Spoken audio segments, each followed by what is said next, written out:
Night ఇచ్చింది కమలాకరాన్న లొల్లి పెట్టుకోలే ఇవే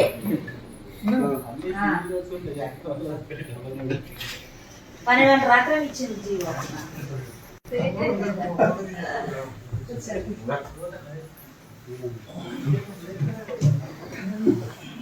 మూడు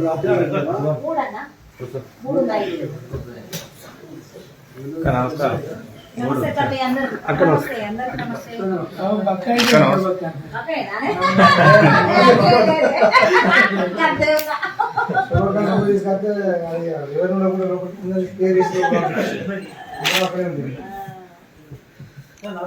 రఘుపతనా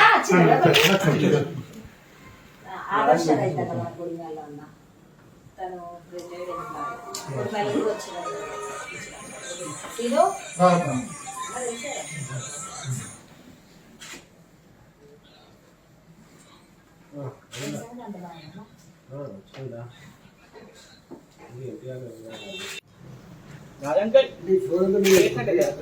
ఇది ఒక్కటన్నా అదేమో ఇది ట్రిపుల్ బెడ్ అది డబుల్ బెడ్ సింగిల్ బెడ్ మూడు బెడ్ అట్లా కట్టవాలి.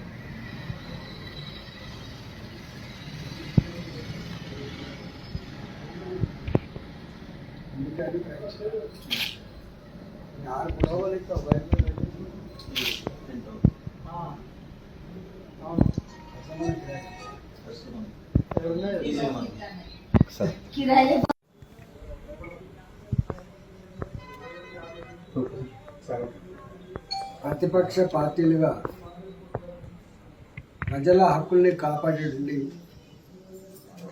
మీడియాగా ప్రభుత్వ వైఫల్యాలని ప్రజలు ఎదుర్కొంటున్న సమస్యల్ని ప్రస్తావిస్తున్న సందర్భంలో కక్ష కట్టి ప్రతిపక్షాల మీద దౌర్జన్యాలు చేయడం, అక్రమ కేసులు బనాయించడం, జైళ్ళలో పెట్టడమే ఇప్పటిదాకా చూసినాం. కానీ కొన్ని పత్రికలు, కొన్ని ఛానళ్ళు ప్రభుత్వ చెప్పు చేతుల్లో ఉంది. ప్రజలు ఎదుర్కొంటున్న సమస్యలు ప్రస్తావించే బాధ్యత కోల్పోయినప్పుడు కొన్ని ఛానళ్ళు, కొన్ని పత్రికలు, కొన్ని యూట్యూబ్ ఛానళ్ళు ప్రజల పక్షాన నిలబడి ప్రజల అభిప్రాయాన్ని ఆవిష్కరిస్తూ ఉంటే వాళ్ళ మీద కూడా కేసులు పెట్టి భయభ్రాంతులకు గురి చేసి చివరికి వాళ్ళ మీద థర్డ్ డిగ్రీ ప్రయోగించి ఇవాళ దౌర్జన్యం చేసి కేసులు పెట్టి జైళ్ళ పాలు చేసే ప్రయత్నం కొనసాగుతుంది. నేను ఒకటే ఈ రాష్ట్ర ముఖ్యమంత్రి గారిని, విమర్శలు చేస్తున్న మంత్రుల్ని అడుగుతా ఉన్నా. జిల్లాల సంఖ్యను పెంచుకున్నాం మనం. 10 జిల్లాలుండే 33 జిల్లాలని, 2 జోన్లుండే 7 జోన్లైనాయి. ఈ సవరణ కోసం రాష్ట్రపతి గారికి ప్రపోజల్ పంపిస్తే వాళ్ళు సవరణ చేసి జీవో నెంబర్ 124 ఇచ్చారు. ఈ రాష్ట్రపతి ఆమోదం జిల్లాల పెరుగుదల కానీ, జోన్ల ఏర్పాటు కానీ ఇదంతా కూడా స్థానికత కోసం చేయబడ్డది. దీని స్ఫూర్తి ఏంటంటే, జోన్ల స్ఫూర్తి ఏంటంటే స్థానికతను బేస్ చేసుకొని జీవో నెంబర్ 124 ద్వారా ఉద్యోగులను కానీ, వాళ్ళు పోలీసు ఉద్యోగులు కావచ్చు, టీచర్లు కావచ్చు, బైఫర్కేట్ చేయాలి. ఏ జిల్లాల వాళ్ళని ఆ జిల్లాకు పంపించాలి. వాళ్ళకు డెడ్ లైన్ కూడా పెట్టింది 3 సంవత్సరాల కాలం పాటు. 3 సంవత్సరాల కాలం పాటు ముఖ్యమంత్రి గారు కుంభకర్ణ నిద్రలో ఉండి ఆ రాష్ట్రపతి ఇచ్చినటువంటి ఆదేశాలను, ఆ 124 జీవోను అమలు చేయకుండా వాళ్ళకు ఇబ్బందులకు గురి చేసి ఆదరా బాదరాగా జీవో నంబర్ 317 A124 నెపంతో ఆ సీనియారిటీ కూడా సైంటిఫిక్గా నిర్ధారించకుండా ఇవాళ ఆదరా బాదరా వాళ్ళు ట్రాన్స్ఫర్ చేయడం వల్ల వాళ్ళు ఇతర జిల్లాలకు పంపించడం వల్ల వేలాది మంది ఉద్యోగులు, టీచర్లు, యూనిఫామ్ సిబ్బంది అనేక ఇబ్బందులు పడుతున్నారని చెప్పి వాళ్ళ సంఘాల ద్వారా ప్రభుత్వాన్ని చెప్పే ప్రయత్నం చేశారు. వాళ్ళ మొర ఆలకించకపోయేసరికి మా దగ్గరికి అప్రోచ్ అయితే మేము వాళ్ళకి అండగా ఉండి ఇవాళ మా అధ్యక్షుడి నాయకత్వంలో ఒకరోజు దీక్ష చేయాలని తన ఆఫీసులో కూర్చుంటే ఇవాళ ఇక్కడ ఉన్నటువంటి సిపి దౌర్జన్యంగా, అత్యంత దుర్మార్గంగా, పాశవికంగా చితకబాది గుడ్డలు కొట్టినట్టు కొట్టి అరెస్ట్ చేసి మానకొండలో పెట్టి, మానకొండలో నాయకుల జమ అయితే మళ్ళీ వాళ్ళ మీద కూడా గుడ్డలు కొట్టినట్టు కొట్టి అక్కడి నుంచి తరలించి పీటీసీలో పెట్టి అక్కడ కూడా లాఠీ చార్జ్ చేసి చివరికి జైలు పాలు చేసింది. నేను ఒక్కటే ప్రభుత్వాన్ని అడుగుతా ఉన్నా, కేసులు పెట్టినావు, గుడ్లను కొట్టినట్టు కొట్టినావు, భయభ్రాంతకు గురి చేసావు, బాగానే ఉంది. కానీ ఇప్పటికైనా ఉద్యోగులు కోరుతున్నా వాళ్ళ స్థానికత ఆధారం కావచ్చు, భార్యాభర్తలు ఒక దగ్గర పనిచేసేటువంటి నామ్స్ కావచ్చు, దీర్ఘకాలిక వ్యాధితో బాధపడుతున్న వాళ్ళు కావచ్చు, లేదా ఇతర అనేక రకాల సకలాంగల సమస్యలతో కావచ్చు, వాళ్ళని వెంటనే కౌన్సిలింగ్ చేసి ఆ ఉద్యోగులని, ఆ యూనిఫామ్ ఉద్యోగులని, ఆ టీచర్లని సవ్యంగా ట్రాన్స్ఫర్ చేసి వాళ్ళని ఆదుకోమని చెప్పి మేము కోరుతా ఉన్నాం. రెండవది, ఈరోజు మీడియా మీద ఏదైతే ఉక్కుపాదం పెట్టే ప్రయత్నం చేస్తున్నావో, మాలాంటోళ్ళ మీద కేసులు పెట్టి జైలు పాలు చేసే ప్రయత్నం చేస్తున్నావో, ఇది నీ అంతిమ గడియలకు సూచిక. ఇది ఎవరు ఇట్లాంటి దౌర్జన్యం చేస్తారు? మాటలతో చేతకానప్పుడు, సిద్ధాంతపరంగా ఎదుర్కొనే దమ్ము లేనప్పుడు, ప్రజల్ని మెప్పించే ఒప్పించే నీ పథకాలు లేనప్పుడు, నీ పని విధానం లేనప్పుడు మాత్రమే ఇట్లాంటి పిచ్చి వేషాలు వస్తాయి తప్ప వేరే వేషాలు రావు. ఇవాళ నీవెన్ని మాటలు చెప్పినా మీ మీద ప్రజావిశ్వాసం లేదు కాబట్టి,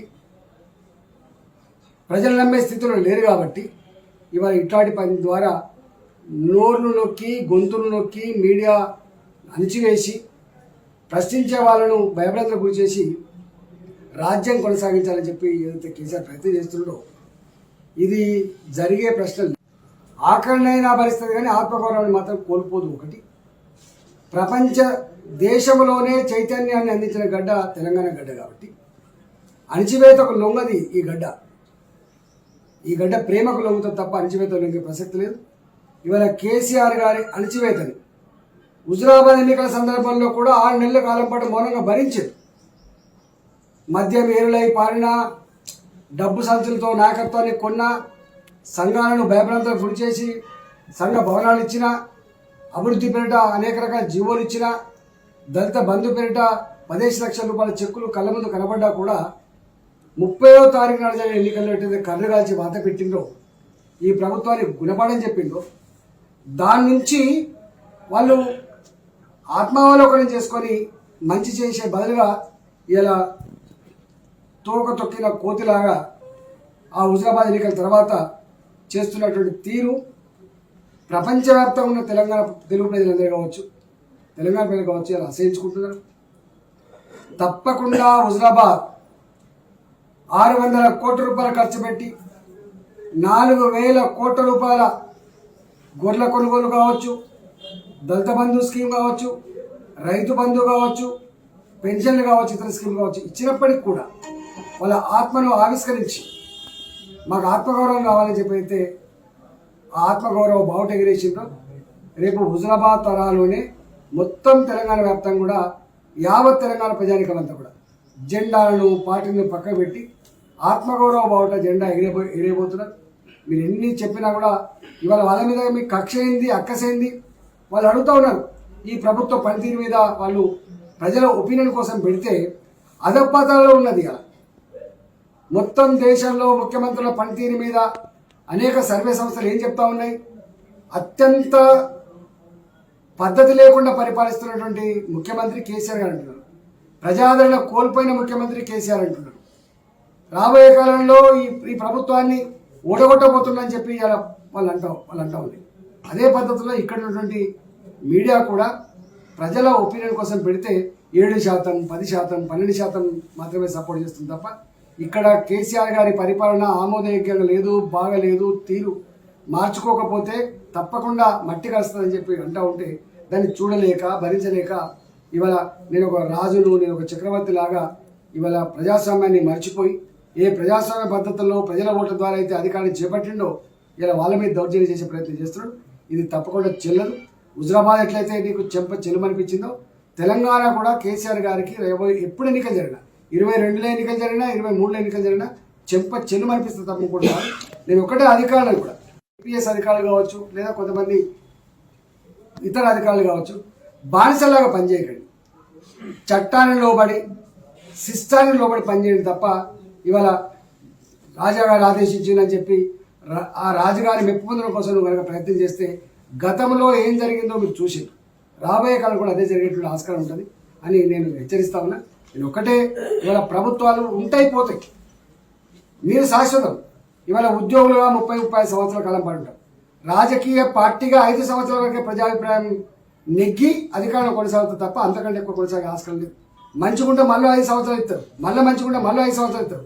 కానీ 30 ఏళ్ళు 40 ఏళ్ళు తాత జాగీర్లాగా ఏ రాజకీయ పార్టీ కూడా పరిపాలించేటువంటి ఆస్కారం లేదు.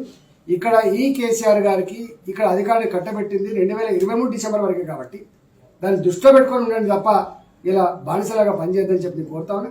ఇట్లాంటి వ్యక్తులు గతంలో ఎట్లయితే అనుభవించిందో రాబోయే కాలం కూడా తప్పకుండా అనుభవిస్తారని చెప్పి నేను తెలియజేస్తా ఉన్నా.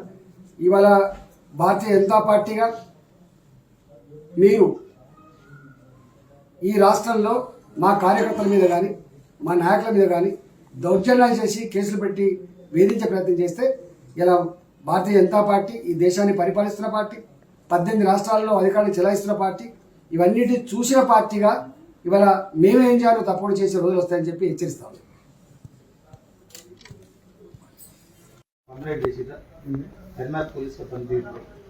ఇప్పటికే భారతీయ జనతా పార్టీగా అన్ని ప్లాట్ఫామ్ బీసీ కమిషన్ కానీ, ఎస్సీ కమిషన్ కానీ, మానవ హక్కుల కమిషన్ కానీ, అదేవిధంగా కేంద్ర ప్రభుత్వానికి చెందిన హోంశాఖ అవన్నీ పోయినాయి. ఇప్పటికీ రిపోర్ట్స్